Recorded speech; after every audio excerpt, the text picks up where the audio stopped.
기본적으로 그래도 알고 계셔야 되는 개념 중에 하나니까요. 전 시간에 지금 비면책 채권 말씀을 드렸는데, 파산에서 비면책 채권이 정확하게 어떤 것들이 있는지, 여러분 교재 57페이지, 57페이지 한번 보시죠.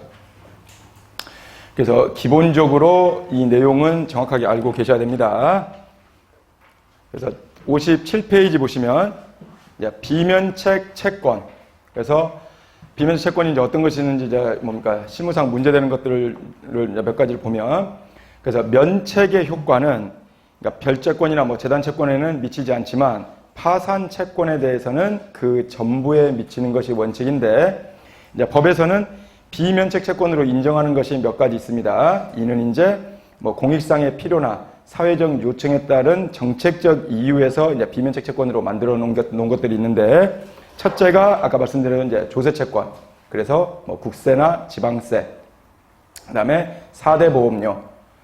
아까 말씀드렸죠. 파산에서는 비면책 채권이나 개인회생 절차에서는 조세채권하고 4대 보험료 채권은 개인회생 절차에서는 포함시킬 수 있지만 일정 기간 안에 전액을 변제하는 변제기간으로 작성이 돼야 된다는 거. 그거는 이제 차후에 변제기간 작성하는 파트에서 제가 말씀을 드릴 거고. 그 다음에 두 번째, 벌금, 과태료, 형사소송 비용, 추징금은 당연히 비면책 채권이고요. 그 다음에 세 번째, 채무자가 고의로 과한 불법행위에 기한 손해배상 청구권. 그래서 상해, 폭행, 횡령, 배임, 사기. 그래서 실무상 사기죄라든지 횡령죄, 배임죄, 그런 부분들에 대한 게 문제가 될 수 있습니다. 그래서 아까 말씀드린 대로 이 부분하고 관련해서 개인회생을 진행하더라도 채무자가 워낙 최근에 다 대부분 대출을 받은 부분이 있다 그러면 최소 이자는 3개월 이상, 3회 이상 납부를 하고서 신청하는 방법을 고려하셔야 됩니다. 그 다음에 네 번째, 고의는 아니더라도 중대한 과실로 인해 타인의 생명 또는 신체를 침해한 불법행위로 인한 손해배상. 그래서 예를 들어 차량 사고로 인적 손해가 발생이 됐다든지, 그러면은 고의는 아니더라도 그거는 중대한 과실로 인해 타인의 생명 또는 신체를 침해한 불법행위나 손해배상 채권. 그 다음에 이제 다섯 번째, 채무자의 근로자의 임금, 퇴직금 및 재부상금 채권. 그 다음에 이제 나머지는 이제 보시고, 그 다음에 채무자가 악의 또는 고의로 채권자 목록에 기재하지 아니한 청구권.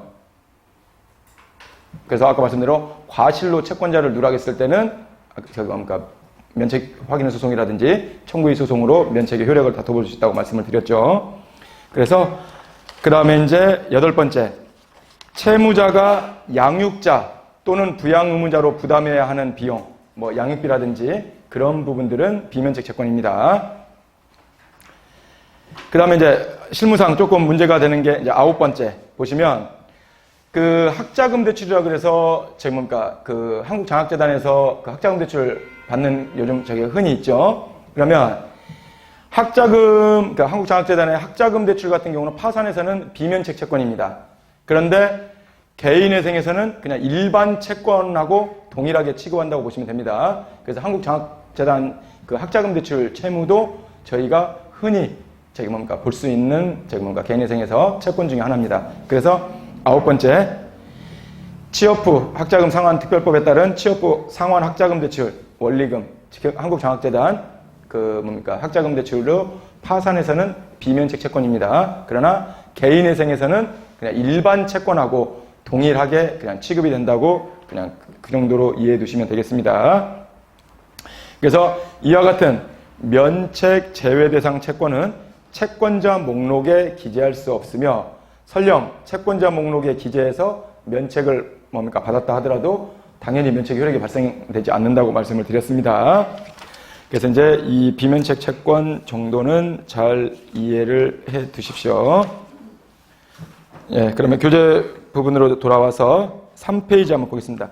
일단 특히나 파산 같은 경우는 이론 부분은 제가 중요한 부분만 말씀드리고 좀 빨리 넘어갈 겁니다. 그래서 회생 부분이, 개인회생 부분이 훨씬 더 논점도 많고, 채권자 목록, 변제계획안 작성 방법, 재산 목록 작성 방법, 중요한 부분들이 훨씬 더 많습니다. 그래서 최대한 파산 부분에 시간을 제가 단축해서 그 개인회생 부분으로 제가 할애를 할 거고요. 그 다음에 이제 한 가지만 더 말씀드리면, 저희가 지금 토요일 이제 오전 오후로 이제 강의를 하다 보니까 아마 파산도 마찬가지지만 개인회생 부분에서 나가는 진도 양들이 적은 양들이 아닐 겁니다. 그리고 단순히 이 강의가 제가 그냥 이론 부분으로만 해서 진행되는 부분이 아니라 저희가 뒤에 아까 말씀드린 대로 실제 저희가 진행했던 이제 사례들을 바탕으로 해서 파산 같은 경우는 면책까지의 절차, 그 다음에 개인회생도 개인회생 신청부터 변제계획 인가 결정, 그 다음에 이제 그 이후에 면책 결정까지 실제 사례를 중심으로 해서 여러분께서 강의 끝나고 나시면 바로 실무에 접목시킬 수 있도록 그렇게 이 강의는 구성이 되어 있습니다.